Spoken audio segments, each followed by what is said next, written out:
कोटा में आज क्या कुछ हुआ आप देखिए हमारे साथ। मानव शरीर के कई अंग और द्रव्य अनजान के जीवन को बचाने के लिए महत्वपूर्ण होते हैं।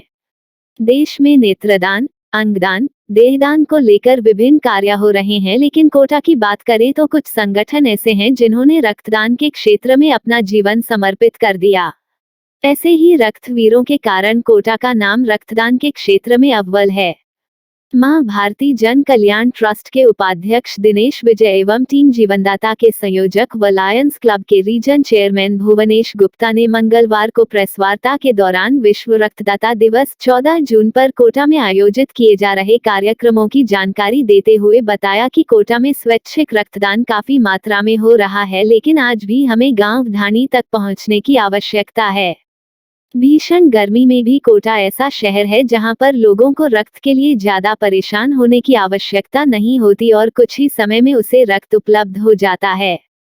दिनेश विजय ने बताया कि कोटा संभाग में रक्तदान को लेकर काफी जनजागृति आई है। आमजन व मरीज के परिजन रक्तदान करने में अब ज्यादा संकोच नहीं करते हैं, लेकिन यह जनजागृति क्रांति में बदले इसके लिए हमें गांव ढाणी तक पहुंचने की आवश्यकता है। विश्व रक्तदाता दिवस 14 जून के उपलक्ष्य में कई कार्यक्रम आयोजित किए जाएंगे, जिसमें युवाओं का हस्ताक्षर अभियान, मोटिवेशन कैंप, रक्तदान शिविर, पंपलेट वितरण होगा। साथ ही शहर व आसपास के क्षेत्र में पोस्टर चस्पा किए जा रहे हैं।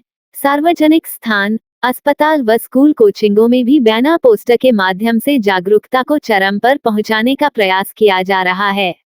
शिक्षाविद और मां भारती जन कल्याण ट्रस्ट के उपाध्यक्ष दिनेश विजय ने बताया कि रक्तदान के क्षेत्र में भले ही लोगों में जागृति तेजी से आ रही हो, लेकिन आज हमें नई पीढ़ी को रक्तदान का पाठ स्कूलों में ही पढ़ाया जाना चाहिए।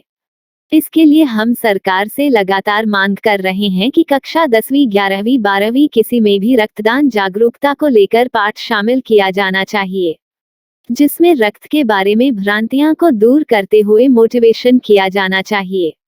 उन्होंने कहा कि यदि बच्चों को शुरू से ही इस दिशा में जागरूक किया गया तो 100% स्वैच्छिक रक्तदान की जो मुहिम है उसे पूरा किया जा सकेगा। उन्होंने कहा कि कोटा रक्तदान के क्षेत्र में रोल मॉडल बनेगा, वहीं यहां से जाने वाले कोचिंग स्टूडेंट इस महाअभियान को और गति देंगे।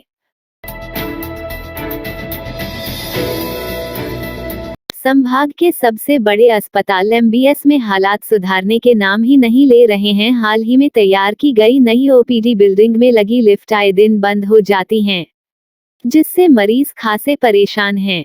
सोमवार को दोपहर 1:30 बजे लाइट चली जाने से एमबीएस की ओपीडी की सेकंड फ्लोर पर लिफ्ट बिजली गुल होने से अटक गई, जिसमें 7 से 8 आदमी लिफ्ट में ही फंसे रह गए।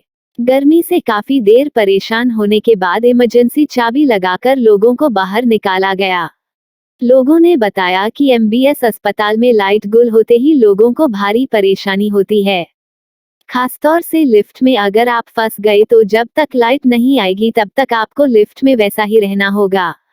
कहने को तो अस्पताल में 8 से 10 जनरेटर लगे हुए हैं, लेकिन बिजली गुल होने के बाद इन्हें समय पर नहीं चलाया जाता, जिससे अस्पताल में डॉक्टर, मरीज सभी परेशान होते हैं। कई बार अधिक सख्त इसकी शिकायत करने के बाद भी हालात नहीं सुधरे हैं।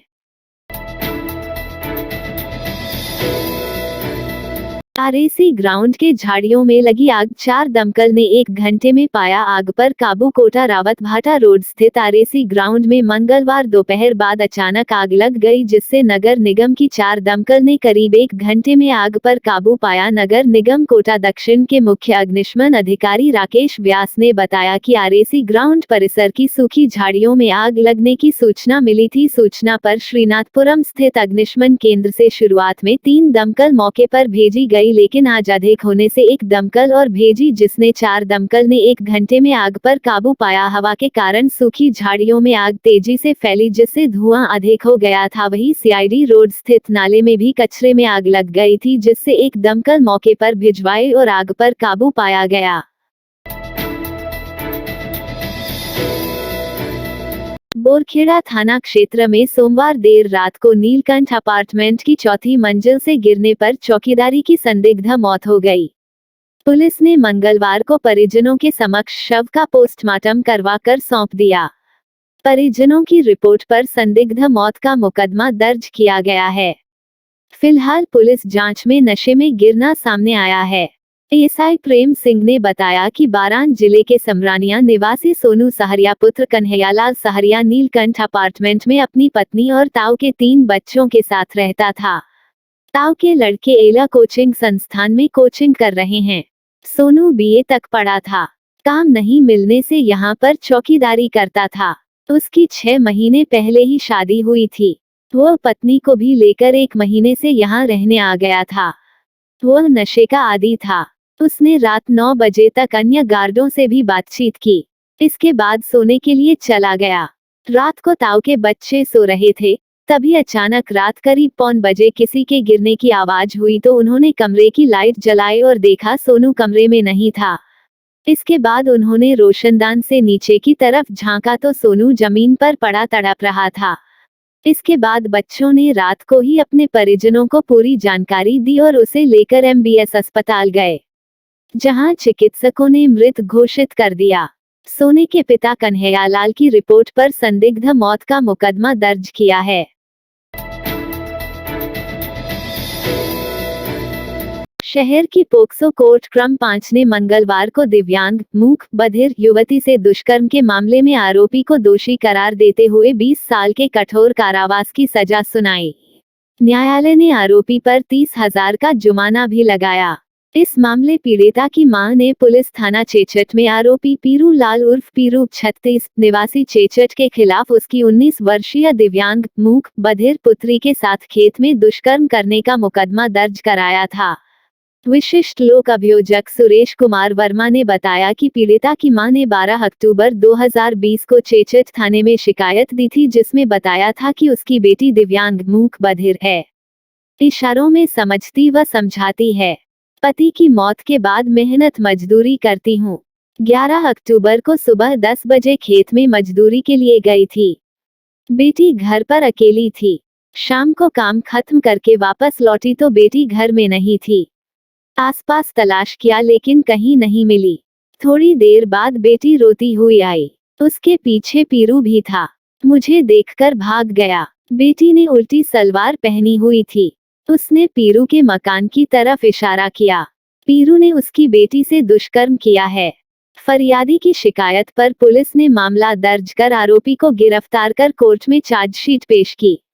कोर्ट में 15 गवाहों के बयान कराए गए। इस रात की सुबह नहीं होती जब तक हाथ में उसकी गर्माहट नहीं होती। चाय का प्याला, अखबार साथ पुराना है, मिट्टी से जोड़ता है। खबरों की खुशबू से सारा घर महकता है। हर रंग में ढला कहानियों से किस्सों तक ले जाता है बेरोक टोक। देश के हर हिस्से तक ये हकीकत का आईना है। ख्वाबों को सच करके दिखाता है।